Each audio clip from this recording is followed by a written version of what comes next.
Meu nome é Silene Medrado, eu sou uma mulher branca, de cabelos pretos abaixo do ombro, eu uso uma franja de lado, sou apresentadora e roteirista do podcast Se Liga, e este é um episódio adaptado em Libras. O nome do intérprete de Libras é o Anderson Marques. Ele é um homem branco, alto, de cabelo preto, curto e liso. O Anderson usa vestimenta preta lisa para viabilizar a informação para a comunidade surda. Então, a partir de agora, você pode encontrar esse conteúdo em todas as plataformas digitais de áudio. Vem comigo e se liga! Olá, minha gente! O podcast de hoje é um quadro muito interessante, eu acho que vocês vão gostar bastante. Eu vou colocar o nome dele de improviso Papo de Mãe. Eu tenho 3 mães maravilhosas e convidadas aqui, estamos próximo da data do Dia das Mães.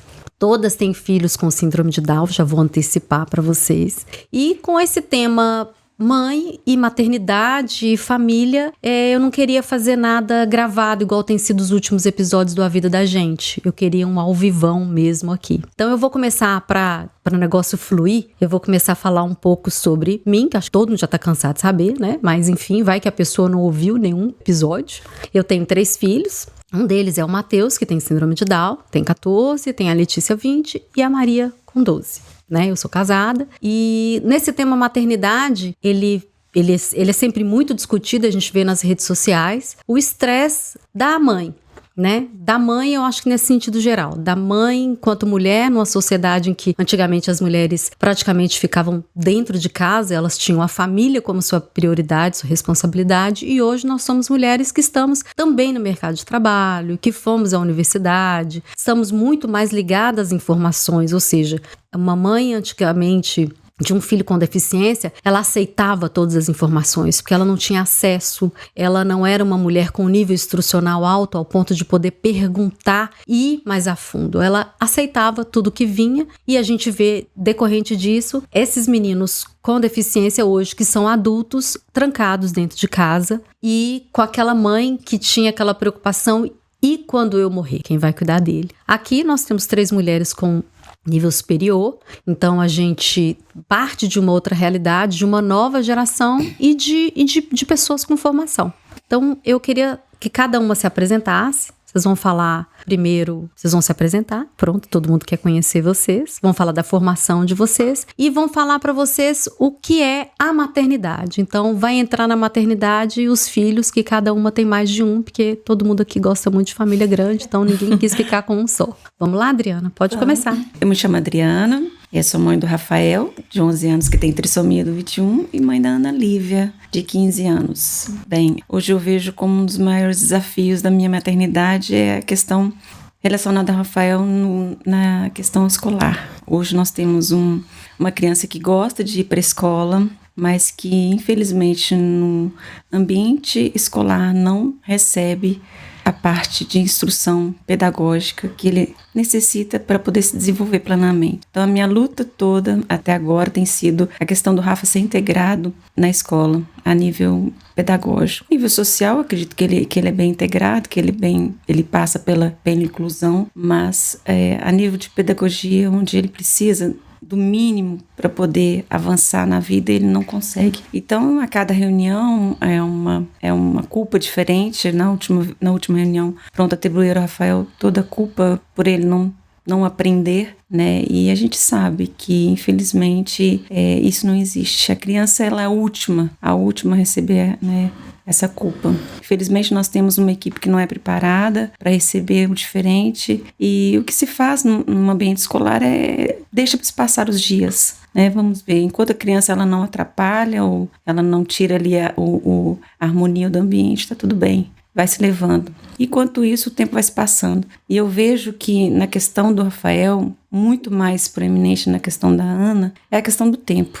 Tempo para o meu filho é precioso, né? Enquanto o tempo está passando, ele está perdendo habilidade, ele está perdendo coisas que para a vida ele precisaria. Então nós temos hoje uma criança, um adolescente, um pré-adolescente, que ele mesmo fala que ele é adolescente, que precisa das ferramentas para se desenvolver, mas infelizmente eu não posso contar com a escola. A escola, ela lava suas mãos, ela deixa que, ela quer que a família esteja participativa, mas quando a família é participativa, ela exclui a família. Essa é É a verdade. Enfim, a escola é uma grande estressora, né? Sim. A escola, em vez de ser essa rede de apoio colaboradora, essa escola ainda é um fator de estressor, não de contribuição. Sim. E aí, quando a gente volta naquela mulher que tá lá 40 anos atrás, e a gente tá agora em 2024, a gente tem a sensação de que a gente tá no sentido inverso, né? Se a gente não correr atrás da informação, a gente vai ser aquela mãe lá do tempo atrás, das borrachinhas, que os meninos acabavam a escola e ficavam dentro de casa. E que ela acaba tendo a mesma preocupação daquela mãe da antiga, do tipo, eu vou morrer, quem vai cuidar dele? Porque quem é o responsável maior por esse desenvolvimento em participação com a família não faz sua parte. Na verdade, que a gente não quer isso, né? A gente não quer que nossos filhos sejam dependentes da gente e que, quando cresçam, sejam autônomos, independentes, tenham sua vida. E a gente, muitas vezes, precisa de um pouco de ajuda também. A gente faz o trabalho dentro de casa, mas eu acho que a escola tem um papel muito importante nesse processo. E a escola, muitas vezes, não tem esse interesse em querer ajudar. Eu sei que a realidade do meu filho é diferente de outras crianças, mas, infelizmente, essa é o que nós passamos no momento, né? Uma criança que vai para a escola para socializar. E eu brinco que socializar, ele vai na padaria, vai na mercearia, socializa em qualquer canto. A escola, ela tem um papel de trazer muito mais que a educação, né? De dar ao meu filho ferramentas para a vida. Pronto, a escola acaba perdendo essa oportunidade. Bom, vamos para outra mãe aqui agora. Vamos, Raquel, pode começar. Pode falar qual é o fator, assim, estressor também. Eu nem imagino que seja. Será? É ironia. Primeiro eu quero parabenizar, sim, por esse lindo projeto. Lindo. Estou amando ficar aqui, viu, minha gente? Estou me achando.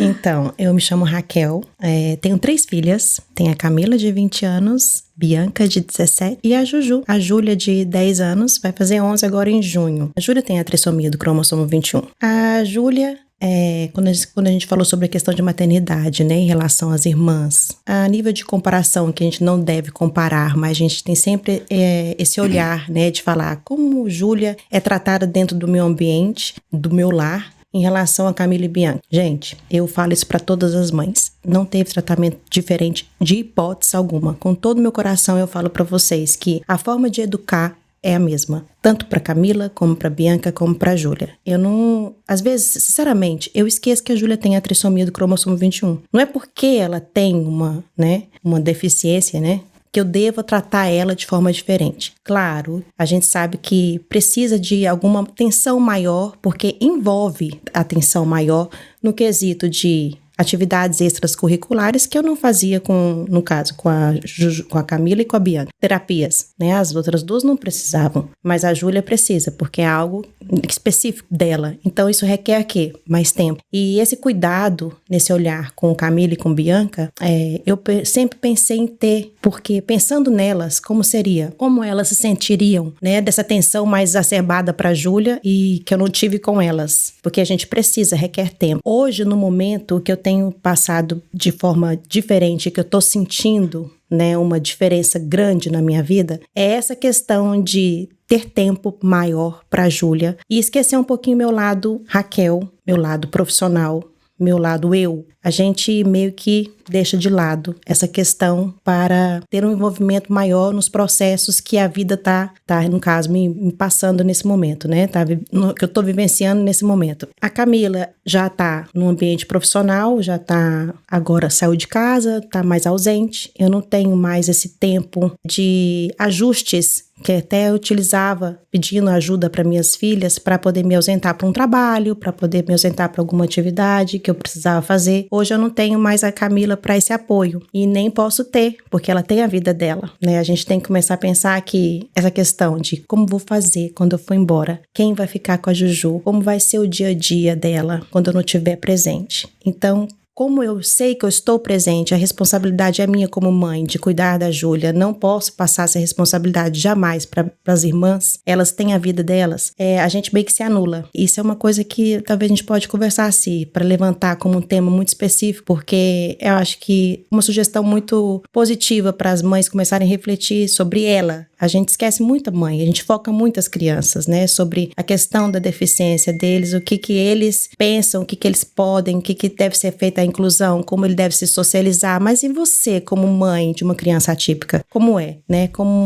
Quem é você depois que você teve uma criança, né, com deficiência? Então, hoje eu me vejo como mãe precisando me ausentar, como Raquel, ter dedicação total para Júlia. Por quê? Porque Júlia tem essas terapias fora da escola, não tem mais aquelas atividades de ATL que eu posso deixá-la. A ATL, para quem não sabe, é um tempo integral, um tempo mais específico dentro do ambiente escolar, para que os pais possam trabalhar, como ela está no segundo ciclo. Então, isso requer o quê? Mais dedicação. E Júlia tem tratamentos, tem terapias nos períodos vagos de escola. E quem fica com essa criança? Quem leva essa criança para as terapias? Quem busca na escola? Quem acompanha as terapias? Porque não é só levar. A gente tem que ir lá esperar daquele momento, né, de terapia, de retorno para casa, de cuidados específicos que a criança necessita ter ainda mais a Júlia, que tem algumas limitações na parte motora, então ela não tem essa autonomia ainda de fazer algo sozinha. Então, isso é uma questão que eu acho que é relevante falar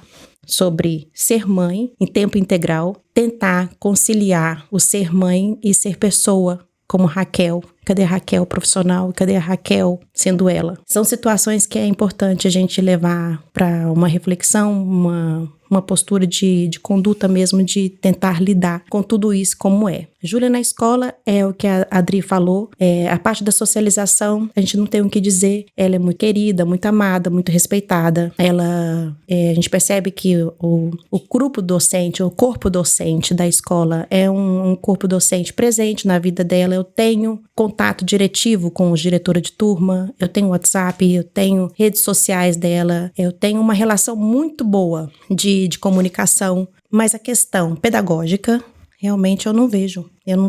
A Júlia não tem um TPC que fala aqui em Portugal, uma tarefinha que é enviado para a escola, uma exigência nesse nível não tem. A Júlia tem problemas de coordenação fina, motora, então ela não tem um caderno, ela não tem algo para escrever. A escrita dela é através do teclado do computador. Então ela trabalha com um computador específico fornecido para a escola. Então, parte estrutural eu não tenho que me queixar. É uma escola que fornece, que propõe para a Júlia. Então ela tem lá aula de música, ela tem aula de dança, ela tem psicomotricidade, ela tem a terapia da fala, ela tem fisioterapia, ela tem a natação, tá tudo incluso dentro da escola. Como é feito esse trabalho, eu não acompanho, eu não sei. A gente sabe que ela tem essas atividades, que tem 2 dias a semana, que ela tem período integral, que ela tá bem envolvida, mas o retorno sobre como é feita essas atividades deixa a desejar. Eu não tenho esse acompanhamento. Ela já sabe ler, a Júlia já sabe ler, tá no processo de desenvolvimento de escrita ainda, da parte de alfabetização, mas a parte da socialização eu não tenho o que me queixar. A socialização que eu falo em termos de queixa é quando a Júlia volta para casa, sai do ambiente escolar e ela tem uma vida sozinha. Eu falo que a Juju não tem, assim, colegas ali sempre com ela, que esteja programando um passeio, um dia de atividade dentro de uma casa de uma coleguinha ou de outra, não tem. Realmente, quando ela chega em casa, ela é ela com a família. Então, eu vejo a Júlia hoje muito sozinha. A parte dessa questão, isso me entristece, porque eu queria que ela tivesse mais envolvimento, mais contatos com outras crianças, até crianças, né? Por que não? A gente fala, porque não pode ter... Tem muitas mães que falam que contato com outras crianças com deficiência faz com que a criança não se desenvolva. Não quero minha filha junto com aquela outra criança que tem alguma deficiência, porque nós sabemos que a trissomia é estímulo e resposta. Então, tudo que ela for fazer, ela vai querer imitar, e se é um comportamento negativo, eu não vou querer isso. Eu não vejo isso. Eu acho que cada um é cada um, e não é só com pessoas com deficiência, né? Existem pessoas ditas normais, que a gente fala que eu detesto essa terminologia, que tem vários comportamentos negativos. Então, você está na sociedade para se envolver, para interagir, para se relacionar. Então, você tem que ter ali dentro do seu ambiente de casa o controle do seu filho, de saber o que discernir, o que é certo, o que é errado. E a Júlia sabe muito bem o que é isso, sabe o que é certo, o que é errado. Ela usa muito da expertise dela para conquistar alguma coisa, para ter algum ganho secundário. Então, a gente tem que começar o quê? Entender como é o nosso filho, o que ele espera, por que ele está agindo daquela maneira e o que é ser feliz. Porque nem sempre a felicidade do seu filho que você quer é o que ele quer. Você tem que entender como seu filho é, o que ele traz para você o que ele necessita ser. Então, para mim, isso basta. Júlia estando feliz, eu estou feliz. Eu cheguei a usar esse pensamento comigo, de querer parar de ter ansiedade no futuro, do que a Júlia quer, do que eu queria para a Júlia. Talvez não é o que ela queira, entendeu? Ela estando feliz, vamos lá, minha filha, vamos ser felizes. E é assim que a gente leva a vida, a gente tem esse controle, essa cultura dentro de casa, e é assim que a gente tenta fazer com que ela seja mais feliz possível. A gente vê no relato da Adriana a dor muito ligada à questão da escola, porque a gente está com crianças com vários adolescentes com faixa etárias diferentes. Então a gente tem a Adriana na questão dessa rede de apoio da escola que falha, né? A gente tem a Raquel, que tem uma escola que supre questões melhores que no caso da Adriana, mas a gente tem a Raquel com uma demanda específica e que acaba falando de rede de apoio, né? Porque aí a escola aqui não é rede de apoio quase para ninguém. A gente sabe que a gente deixa lá e pede misericórdias, Jesus amado, cuida, deixa para os anjos. Mas a gente vê na Raquel o quanto, né, no processo da maternidade atípica, a gente desaparece quanto mulher. Então, ou seja, porque assim, a tendência da vida é que esses filhos nasçam, qualquer filho, eles vão crescer, vão ter independência e a gente vai começar, gente, com a idade que estão 10, 12 anos, pelo amor de Deus, deixar no cinema, buscar mais tarde, deixar na casa da amiga. E não tem essa de estar debaixo da asa da gente. O fato da escola não desenvolver habilidades e competências e criar essa rede de apoio entre amigos e a vida dele na escola acaba dentro de uma vida de escola ali já chata, já ruim, a questão acadêmica já é muito ruim, já é uma porcaria. Sai de lá, os meninos não conseguem criar vínculos também de amizades e não criam essas redes, que são redes importantes para o desenvolvimento dele. Então, a gente volta àquela senhorinha lá do começo da história, de que o filho que volta para dentro de casa e envelhece do lado dela, dessa mãe que também está muito solitária, dessa mãe que os outros filhos crescem, saem de casa e já não podem ser mais a nossa rede de apoio. E a gente, às vezes, não consegue mais nem tão ser essa rede de apoio, a gente se preocupa porque a gente vai envelhecer e se essa criatura não desenvolver uma independência e autonomia, a gente vai estar lá velhinha lá, tendo que lembrar um monte de coisa que tem que fazer de independência. O que é fator mais estressor é esse. Então, é um ciclo de que uma escola que não desenvolve e a gente cria essa expectativa de um desenvolvimento para que eles tenham isso que a Raquel encerra, que ela faça escolha e seja feliz. Mas até para ela fazer escolha e ser feliz, precisa ter dado a oportunidade dela de escolha. E aqui a gente está falando de um público que não tem escolha. A escolha senta no sofá, vai ver uma televisão, porque é o que a gente tem para hoje. Você não tem amigo, a escola não te preparou para o mercado de trabalho. E aí vem aquela perguntona lá desde o começo. Pronto, como é que você morre em paz? Como é que você envelhece em paz? Não tem como ter paz, né? É uma maternidade sem paz. E agora, a gente não quer, né? A gente quer que nossos filhos sejam independentes e tenham a vida deles.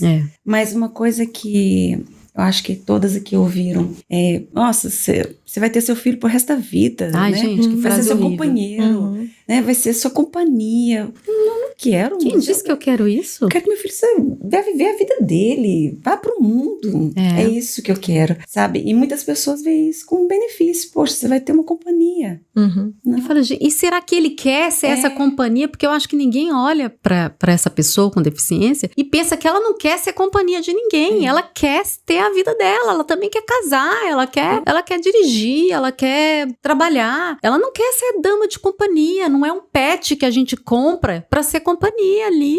Né?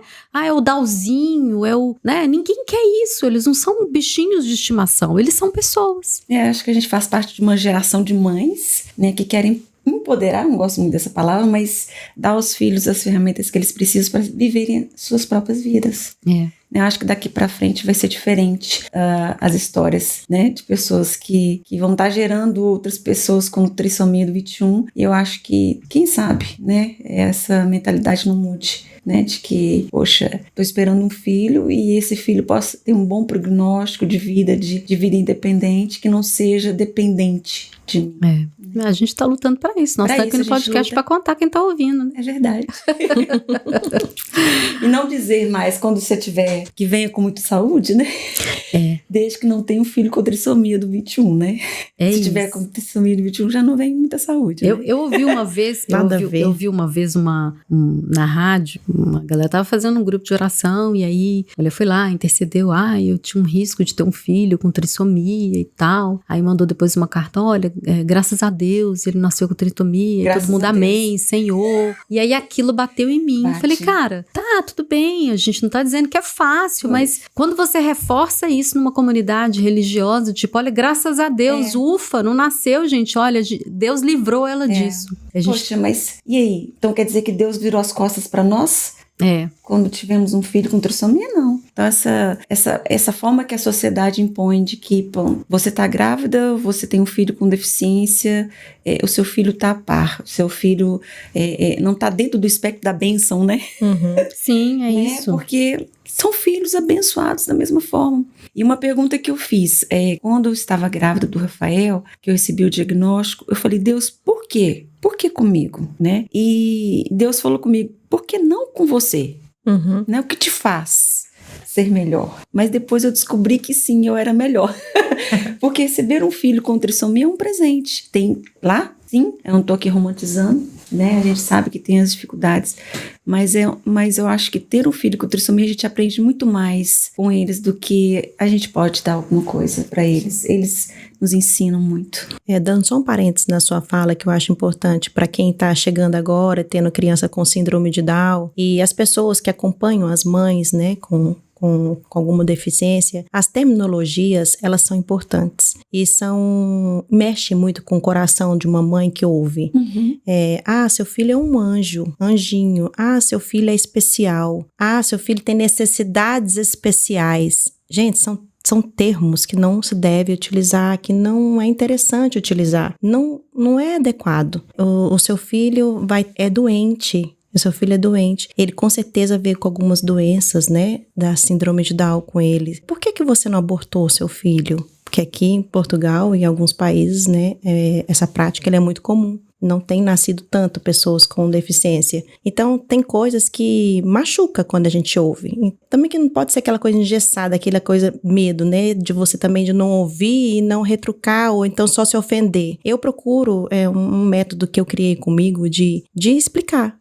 Eu parei de sofrer, de falar, poxa, o que eles estão falando? Que a Júlia vai ser eternamente comigo. Como é que você vai fazer, Raquel, quando você morrer? Quando o Davi também não estiver aqui presente? A Camila ou a Bianca vão morar com ela? Como é que vai ser? Elas vão aceitar isso? Então, são falas, né, que a gente quer queira, que a gente não quer ouvir, né? Ou a gente não quer enfrentar. Então, eu usei uma metodologia de quê? De explicar, de ensinar, de falar, olha, não é necessidades especiais que fala. Hoje a gente fala pessoa com deficiência, a gente coloca pessoa antes da deficiência, porque existe uma pessoa ali, né? A Júlia não é especial porque tem a trissomia do cromossomo 21. A Camila, ela não é especial. A Bianca não é especial. Cada um tem a sua especialidade. Cada um é um ser. Então para de ficar falando, educação especial, necessidades especiais. Eu vejo nas vans, nas carrinhas que falam aqui em Portugal, tem lá necessidades especiais no carrinho. Gente, quem trabalha com isso tem que se informar, né, e buscar a fundamentação do termo correto de se aplicar, né? Porque, que besteira, que é muito mimimi isso. Não é mimimi, gente. É saber lidar com a situação, saber quem é a pessoa. Pessoa com deficiência. Quem é a pessoa? A Júlia. Júlia tem nome, né? A Júlia não é a trissomia do cromossomo 21. A Júlia tem suas particularidades, como Camila tem, como Bianca tem, como Rafael, como Mateus, como João, como qualquer um, né? Cada um é um ser, tem sua personalidade. Então, a gente tem que realmente saber lidar com todas as situações que o mundo, que a sociedade traz pra gente, saber se expressar também. As necessidades educacionais especiais, elas estão muito relacionadas no contexto escolar. São necessidades educacionais especiais, dito pela literatura, e muitos países utilizam, né? né?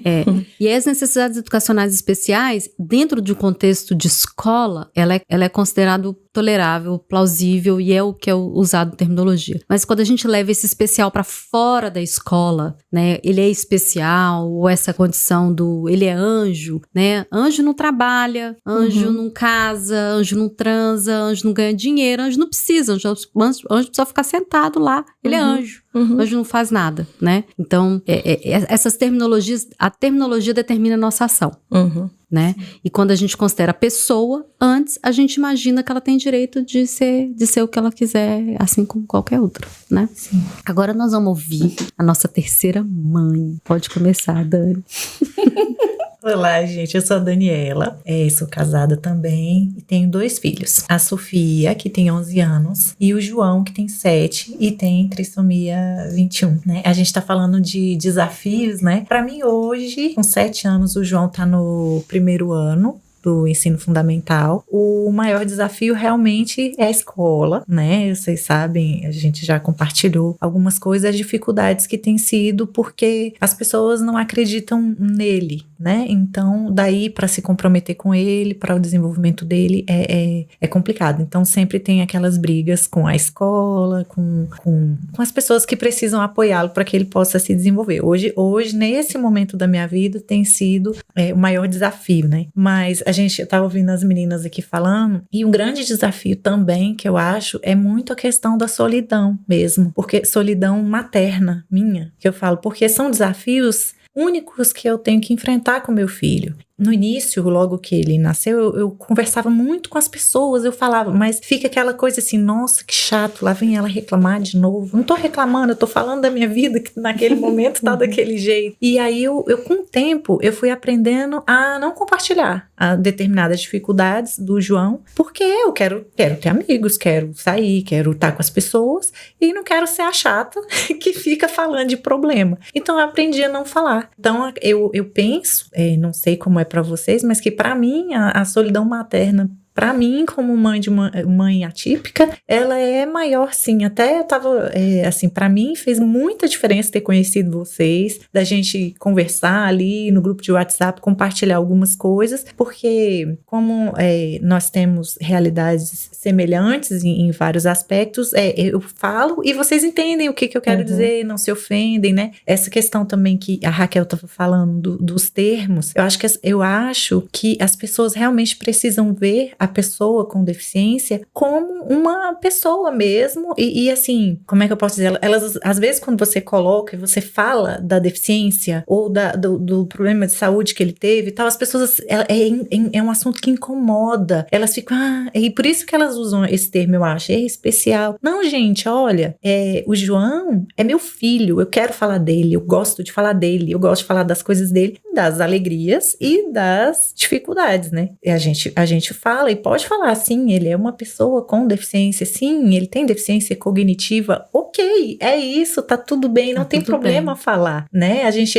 Eu aceito ele como ele é. Lógico que, às vezes, eu vejo, poxa, tal coisa é difícil pra ele, isso traz dor pra gente também, né? Mas, por outro lado, o que eu acho, assim, da minha vida? Uma vez eu ouvi alguém falar que as pessoas que têm uma pessoa com deficiência na família, né, são mais felizes. Eu fiquei pensando sobre isso, eu falei, como assim? Porque a gente tem mais trabalho, mais desafios a enfrentar, preocupações, sofre preconceito, mas eu fiquei pensando nisso, eu falei, olha, talvez eu possa concordar com essa afirmação, porque por outro lado também, eu mudei muito, eu aprendi a valorizar tanto, assim, eu aproveito muito melhor a minha vida, os momentos que eu tenho com a minha família é muito mais unida, eu, meu marido, meus filhos, porque a gente enfrenta ali desafios que só a gente sabe.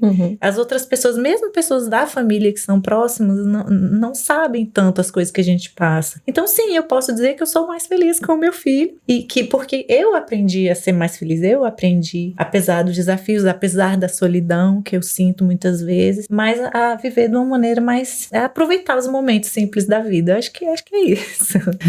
A gente vê no relato da Dani quanto a deficiência, ela muda a nossa perspectiva em relação ao mundo, né? Os nossos valores. A gente agora tá do outro lado daquela mesa, em que a gente olhava de longe também em algum momento, via aquela mãe com menino com deficiência e falava assim, ai, tadinho. Eu também já pensei assim. E eu não julgo quem pensa assim.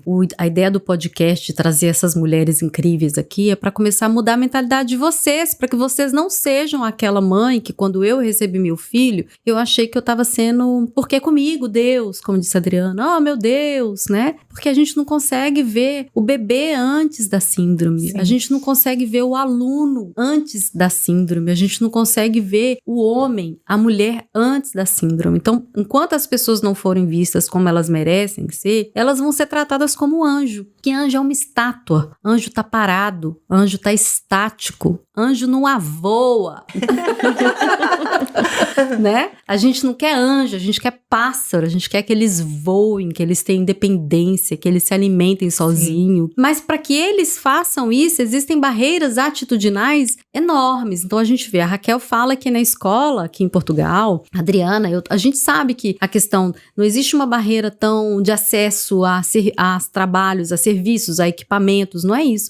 A barreira ela é humana, a barreira é humana. Eu repito isso sempre. Você pode ter o melhor carro, você pode ter um motorista que quer aprender a conduzir, mas se a estrada, se o caminho é ruim, ele não chega. O carro chega todo arrebentado lá. E essa é uma comparação perfeita com os meninos. A gente tem um menino que quer aprender a dirigir esse carro, tem um carro que é bacana, mas na estrada, a estrada é ruim demais. Porque se a estrada fosse boa, eu não tava aqui no podcast, a gente tava malhando.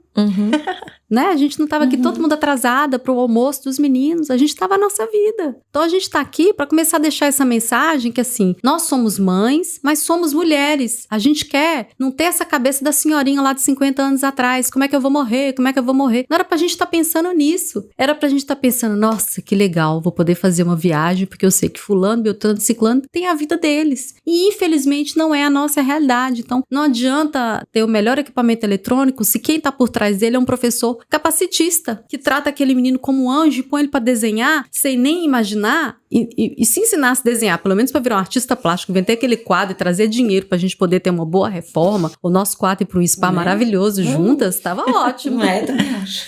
Mas não é o que acontece. Então, assim, eu espero que a gente consiga fazer mais cafezinhos, mais encontrinhos, porque acho que a gente tem muita coisa ainda pra falar, pra educar as pessoas. Eu sinto um orgulho, e eu quero que cada uma deixe uma mensagem aqui. Eu sinto um orgulho gigante de ser mãe do Matheus, da Letícia e da Maria Isabel. São todos meus 3 filhos, são todos pessoas. Eu não quero o Matheus, meu companheiro de sala vendo televisão. Eu quero ligar pra Adriana e falar, pelo amor de Deus, busca você hoje na boate, busca você hoje na festinha. Na boate aqui em Portugal não pode, gente, pega mal. Por boate favor. aqui é vida pervertida. Mas assim, busquem, quem vai buscar? Sou eu. Gente, eles todo final de semana querem sair, que saco. Né? Eu quero poder atravessar os problemas da maternidade, da adolescência, da juventude, que eu vou ter com a Letícia, que eu vou ter com a Maria e que eu vou ter com o Matheus. E que eles sejam bons colegas de balada, hein? Vão ser.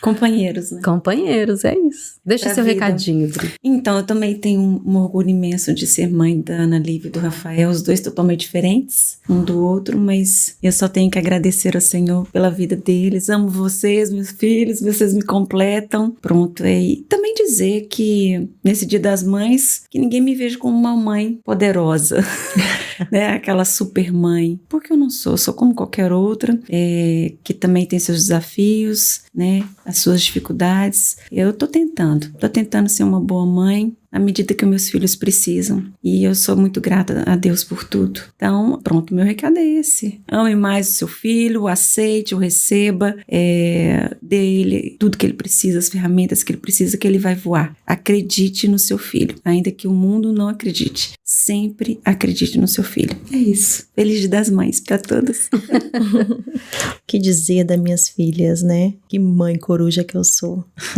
Elas são tudo pra mim, são minha vida. Cada um com as suas particularidades, né? Com as suas personalidades bem distintas. Incrível como crescem juntas no mesmo ambiente, e como a educação é algo extremamente complexo, que você tem que envolver ali 3 pessoas totalmente diferentes. Elas são, mas cada uma com a sua singularidade. Beleza, amo intensamente. Não é porque Júlia tem síndrome de Down que eu vou falar que, nossa, meu amor por Júlia é maior do que a da Camila, que a Bianca. Muitos falam que mães têm algumas afinidades maiores com alguns filhos. A gente sabe que sim, afinidades existem, mas o amor de mãe é um amor inexplicável e imensurável, né? Então, o que a Dani falou é verdade. Tive a Camila primeiro, Bianca depois de 7 anos veio a Júlia, ela sim transformou nossas vidas. Eu me emociono porque ela mudou meu coração, e não só meu coração, ela mudou a vida de muitas pessoas que estavam ao meu redor. E a gente, através da Júlia, nós descobrimos quem são as pessoas que verdadeiramente nos amam. A gente viu pessoas se afastando, a gente viu pessoas que têm preconceitos, a gente viu pessoas que verdadeiramente amam. Então, sim, eu tô toda arrepiada agora, porque eu sei que Júlia veio para transformar nossas vidas. E é um pecado não querer colocar ao mundo pessoas como Júlia, como Rafael, como João, como Mateus. Só quem somos nós, mães, em convivência, como Dani falou, se sente bem feliz quando tem a gente perto. Porque a gente sente o que é ser mãe verdadeiramente para essas crianças. Então é preciso esse envolvimento, esse engajamento,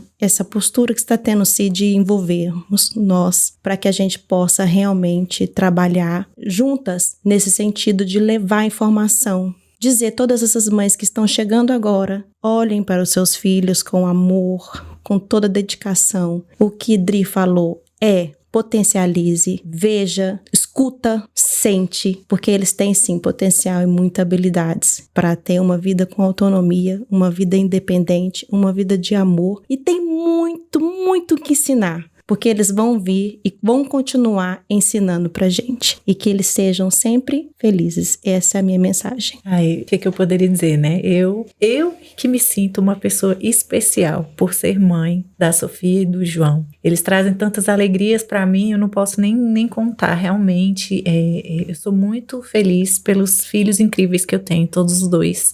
Cada um do seu jeito, cada um com a sua diferença, né? E assim, um recadinho que eu tenho pra dar pras mães seria: olhe para você mesma com carinho, tenha paciência com você mesma. Às vezes a gente se cobra muito. Acho que todas as mães são assim, tendo uma criança com deficiência ou não.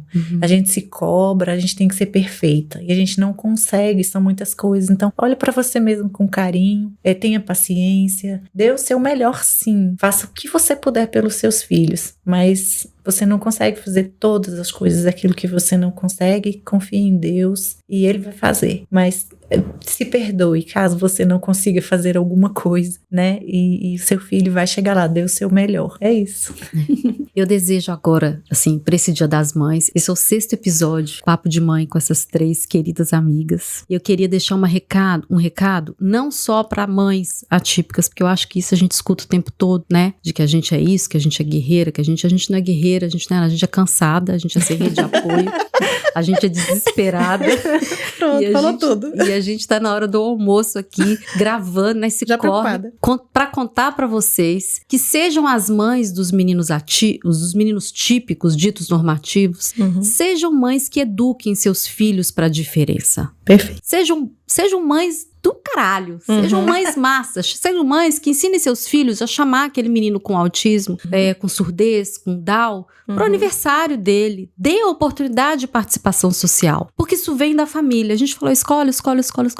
A sociedade somos nós. Aquela mãe que não chama, pode ter sido a minha, que às vezes não chamou também aquele colega que eu tinha na sala, que eu não me lembro, porque a gente nem se lembra que tinha essas pessoas na sala, porque elas eram invisíveis. Mas ainda que elas sejam corpo presente na escola, para a sociedade elas são invisíveis, porque elas são um corpo presente na escola obrigatório por lei, e aonde não tem lei elas não estão. Então vai precisar ter lei para chamar para festa de aniversário, para festa do pijama, pro clubinho, pro cinema, né? Então vamos mudar a nossa mentalidade. A ideia do podcast não é chegar só para pessoas e para professores, é para a sociedade mesmo. Então eu dou parabéns para as mães que não têm filhos com deficiência, mas ensinam a eles a lidar com a diferença. Perfeito. De todos. Isso mesmo. Não é isso?